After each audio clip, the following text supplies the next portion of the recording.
comes down to the Southern strategy, the Southern strategy, the Southern strategy. November 9th, 2022. Think about running.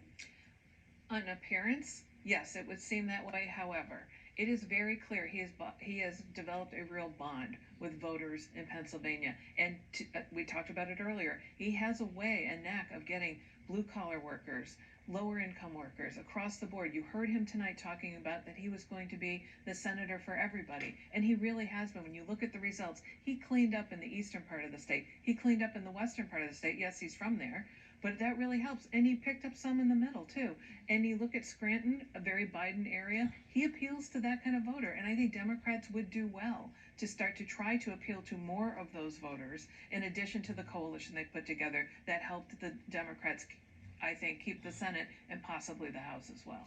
Is the most worrying aspect of tonight for Democrats the way that Florida has turned out? Because there is a lot of red in Florida, and it's the Hispanic vote, it's the Venezuelan vote in Miami-Dade County that has turned against Democrats. That makes it very, very difficult for Democrats down there. It does. And when you look at it, especially the Miami-Dade area, I mean, Florida has always been pretty Republican in many ways on the West Coast, through the Central, certainly, I-4 corridor. But on the East Coast of Florida, that was always more of a Democratic bastion. But when you see places like Miami, Miami-Dade, up to, Palm Beach, that area going Republican, and especially the transition in the Hispanic vote, the Latino vote, the Venezuelan vote that you've talked about a lot tonight, that is bedeviling Democrats, because I think for so long Democrats believed demographics were their destiny. That as the demographics change, inevitably Democrats would become even more invincible. But ironically, it's candidates like John Fetterman, who is on the progressive left of the party, that is turning Hispanics off.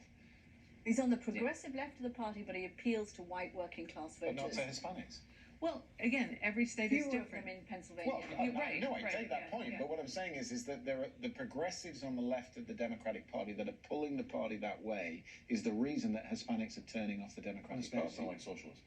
They're escaping socialism. They come here to this country especially for the ones in economic Florida. I mean, particularly the ones in Florida. It's not true.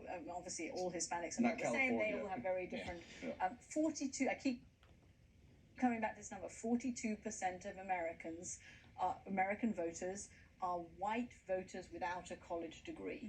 It is very difficult for any Democrat to win this country if they cannot find a way to make sure they carry on appealing to those voters. And Donald Trump had done a very good job of making inroads into them. They're going to have to figure out between now and 2024. And Joe Biden was their answer to that in 2020, and he won.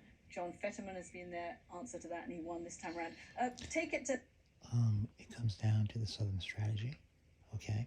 In respect to Florida, you tell them and you show them how the Republican Party are very close to Putin, okay? And Southern strategy is what's being used throughout the country.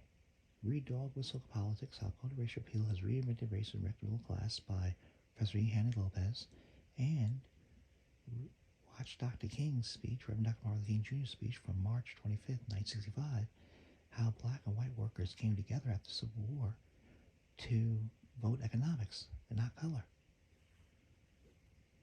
Thank you for being on my YouTube channel, One Race, All Human. Today is November 9th, 2022.